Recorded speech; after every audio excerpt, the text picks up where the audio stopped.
Hi guys, welcome back to my channel Sanidhi studio. आज हम बात करने वाले हैं अमीषा पटेल के पॉडकास्ट जो कि था रणबीर इलाहाबादिया के साथ, जो आपने देखा ही होगा। एक बहुत ही फेमस यूट्यूबर है बीर बाइसेप्स के नाम से। अभी कुछ कंट्रोवर्सी हुई थी तो शायद उसने अपना दूसरा चैनल स्टार्ट किया, द रणबीर शो। आज हम उसी के बारे में बात करेंगे कि जब उसमें अमीषा पटेल आई तो फिर क्या क्या बातें हुई। तो जैसे ही पॉडकास्ट स्टार्ट होता है, अमीषा पटेल अपने इवेंट्स के बारे में बताती है कि मैं लंदन में, बड़े बड़े कंट्रीज में मेरे इवेंट्स थे, मैं वहां से आई हूँ।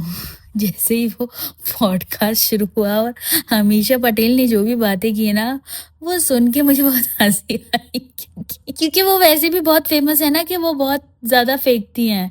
और उन्होंने जब इतने बड़े बड़े कंट्रीज के नाम लिए, लंदन, सैन फ्रांसिस्को और पता नहीं क्या क्या, तो वो सुन के ही ऐसा लगा जैसे शो ऑफ करने के लिए बोली गई बात है ये। तो स्टार्टिंग ही पूरा शो ऑफ से हो गई। उसके बाद रणवीर अलाहाबादिया के साथ बातें करते करते स्टार्टिंग में ही उन्होंने कहा कि ऑर्गेनिक पॉडकास्ट और ऑर्गेनिक हिट्स दोनों की मुझे बहुत आदत है। तो तब भी मुझे थोड़ा वो लगा कि मतलब सेल्फ प्रोक्लेम्ड स्टार जिसे कहते हैं, मतलब वो अच्छी है, वो एक्ट्रेस अच्छी है। I used to like her, even now also I like her, but वो जो इतनी लंबी लंबी और बड़ी बड़ी फेंकती हैं, वो सुन के बहुत हंसी आती है। क्योंकि अभी लेटेस्ट उनकी मूवी जो हिट हुई थी वो गदर थी। उसके पहले पता नहीं कब उनकी लास्ट मूवी आई, मुझे याद भी नहीं है। मूवीज आई हैं और गई हैं, और उनका जो भी परफॉर्मेंस था उन मूवीज में, मतलब वो किसी मूवी में थी भी तो वो उन्होंने कुछ इतना सब्सटैंशियल नहीं किया है कि जनता उन्हें याद रखे। या लास्ट उनकी परफॉर्मेंस मुझे लगता है कहो ना प्यार है और गदर ही मुझे उनकी याद है। उसके बाद हमराज मूवी भी काफी अच्छी थी, मैंने देखी है वो मूवी, बट उसके बाद मुझे नहीं लगता, मुझे याद भी नहीं है कि उनकी कौन सी मूवीज आई और गई, और उनका कोई ऐसा पावरफुल रोल नहीं होगा मूवीज में, तो शायद वो हमारे दिल में और दिमाग में जगह नहीं बना पाई है। बट जैसे वो बोलती है ना, ऑर्गेनिक पॉडकास्ट और ऑर्गेनिक हिट्स, तो ऐसा लगा जैसे कि पता नहीं उनकी बैक टू बैक कितनी हिट्स आ चुकी हैं। मतलब एक दो हिट के लिए इंसान इतना ज्यादा खुद को हिट फील करेगा, that was really too much. मतलब अपने मुंह से ये सब कौन बोलता है। Then she started that film industry में। वो जैसे उन्होंने एंट्री की इस फिल्म इंडस्ट्री में, उनका कोई सपोर्ट नहीं था, उनकी कोई फिल्मी फैमिली नहीं थी, स्टिल वो यहाँ पर आई, उन्होंने अपना नाम बनाया। बट मैं इसमें ये भी चीज कहना चाहूंगी कि फिल्मी फैमिली नहीं थी और फिल्म इंडस्ट्री में कोई सपोर्ट नहीं था तो वो आ भी नहीं पाती। मतलब फिल्मी फैमिली नहीं थी, but she is from a renowned business family, they had lots of money. उसके बाद भी ये कहना, एंड उन्होंने बोला कि मुझे फिल्म इंडस्ट्री से कोई सपोर्ट नहीं था। उसके बाद उन्होंने वो बताती हैं कि जो मेरी डेब्यू फिल्म हुई, क्योंकि राकेश रोशन मुझे चाहते थे कि मैं वो मूवी करूं, तो फिर आपको सपोर्ट ही था ना। राकेश रोशन उस टाइम पे एक बहुत बड़े डायरेक्टर थे और बिना ऑडिशन के सीधे इनको रोल ऑफर किया, क्योंकि ये उन जैसे बड़े लोगों में ये उठती बैठती थी जो उस टाइम फिल्मी लोग थे या जो उस टाइम नामी गिरामी लोग थे। तो ये कहना कि मुझे फिल्म इंडस्ट्री से कोई सपोर्ट नहीं है, because of support only you have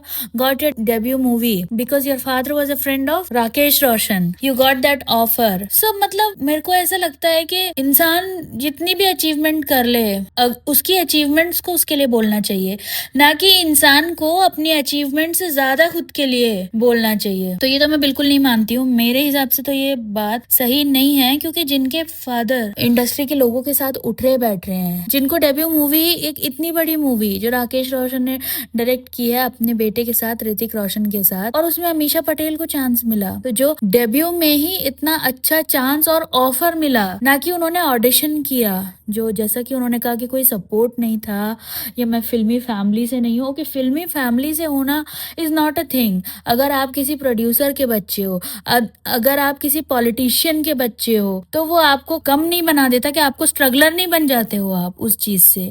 you have got money, you have got access, you have got contacts, उन चीजों से आप नॉर्मल स्ट्रगलर नहीं बन जाते हो। सो ये चीज मुझे बिल्कुल भी सही नहीं लगी। उसके बाद उन्होंने ब्रैक करना शुरू कर दिया, और रणवीर ने भी उन्हें इतना ज्यादा चढ़ा दिया उस पॉडकास्ट के दौरान कि मेरे को लग रहा था कि वो उड़ने ही लगी है, अब हमेशा वहां से सीट से ही उड़ जाएंगी। उन्होंने बोला मैं बहुत ही एजुकेटेड बैकग्राउंड से थी, बहुत ज्यादा एजुकेटेड, मतलब एजुकेटेड वो होंगी क्योंकि वो एक रिच फैमिली से थी, नामी गिरामी फैमिली से थी, पैसे वाली फैमिली से थी, बिजनेस बैकग्राउंड, तो जाहिर सी बात है एजुकेटेड तो वो होंगी। देन उन्होंने बोला कि इस इंडस्ट्री में सरवाइव करने के लिए ग्रुपिज्म चाहिए, आपको 4 लोगों के साथ पार्टी करनी चाहिए, आप लोगों को ये करना चाहिए। आप बकायदा 25 साल से इस इंडस्ट्री में रह रहे हैं और आप one of the Insiders of industry है, मैं ये कहूंगी, क्योंकि आपको जो मौके मिले हैं इनिशियली वो भी एक कम बड़ी बात नहीं है। बड़े बड़े एक्टर्स के साथ आपने अपने आप को प्रूव ही नहीं किया, उससे पहले आपको अपनी डेब्यू मूवी मिल गई, ठीक है। तो फिर ग्रुपिज्म और ये सब चीजें, तो मुझे ऐसा लगता है कि आप खुद एक इंडस्ट्री इनसाइडर है, मैं ये कहूंगी। 25 साल से आप इस इंडस्ट्री में हैं और फिर भी आप ऐसी बातें कह रही हैं, जबकि आपको बैक टू बैक काम मिला है, अच्छी मूवीज मिली हैं, अच्छे बजट वाली, अच्छे डायरेक्टर्स की, अच्छा नहीं बेस्ट डायरेक्टर्स की। उसके बाद उन्होंने कहा है कि मुझे ऑडियंस का बहुत लव एंड सपोर्ट मिला है, दैट टू। वो तो करेक्ट है क्योंकि आपने इतने दिन सरवाइव किया तो ऑडियंस ने जरूर आपको प्यार किया होगा, इसमें तो कोई दो राय है ही नहीं। And she told that I have given most iconic hit Hindi films. तो फिर से मुझे हंसी आ गई, मतलब कि आइकॉनिक, तो मुझे लगता है वो खुद ही एक आइकॉनिक लेडी है, वो खुद को आइकॉन से कम कुछ समझती नहीं है और धीरे धीरे वो अपनी बातों से खुद को बहुत बड़ा आइकन भी बना देंगी। That's not a big deal for her. उसके बाद उन्होंने बताया कि आज के टाइम में कोई ऐसा स्टारडम नहीं देख सकता है जो हमने देख लिया है, जो स्टारडम हमने महसूस कर लिया है अब वो है ही नहीं, अब लोग आपको सोशल मीडिया पे देख रहे हैं बट कोई आपके लिए टिकट कटा के आपकी मूवी थिएटर में नहीं देखने जाएगा। एंड गदर 2 के आने से वो फिर से टाइम वापस आ गया है, जहाँ की थिएटर्स बंद हो रहे थे वहाँ अब फिर गदर मूवी की वजह से लोग नए स्टाफ रख रहे हैं, बहुत सारी चीजें उन्होंने बोली।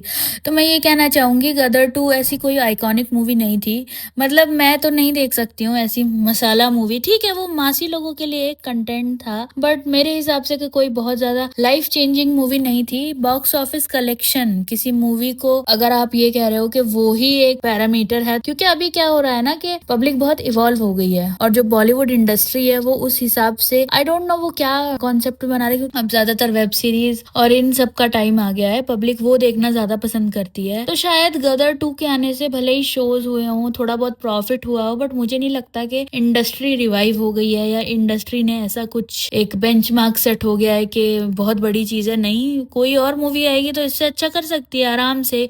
और ये आप बॉलीवुड की मूवी कंपेयर कर रहे हो बट इंडिया में हॉलीवुड की मूवीज आजकल लोग ज्यादा देखने जा रहे हैं। तो अगर आप बॉलीवुड में फ्लॉप मूवीज से अपनी मूवी को कंपेयर कर रहे हो तो गदर 2 में भी बहुत बड़ी हिट हो सकती है, बट आई थिंक अभी भी मैं कहूंगी गदर 1 इज द क्लासिक। गदर 2 में मुझे नहीं लगता कि इतना ज्यादा प्रोग्रेसिव या इतने भी, हाँ इन टर्म्स ऑफ फाइनेंशियल के उन्होंने थोड़ा बहुत ज्यादा प्रॉफिट कमा लिया होगा, वो भी गदर नाम की वजह से। अगर वो उस मूवी को कुछ और नाम भी दे देते तो मुझे नहीं लगता कि उसका प्रॉफिट इतना होता। और सेकेंडली उसका जो गदर मूवी की जो ऑडियंस थी वो मासी लोग थे, मतलब मैंने रील्स बहुत वायरल हो रही थी उस टाइम पे कि लोग ट्रैक्टर ले लेके गदर मूवी देखने गए हैं। तो इट्स नॉट के, मैं नहीं कह रही कि वो लोग कम है या मासी means not a bad word, masala movie थी, दैट्स इट, उसमें कुछ ऐसा नहीं था। और वो अगर फाइनेंशियली थोड़ा बहुत ज्यादा प्रॉफिट बना भी लिया है तो वो just because of the Gadar name. So मिलते हैं अगले एपिसोड में, अगले एपिसोड में फिर यही बातें कंटिन्यू होंगी। So keep liking my videos, thank you, bye bye.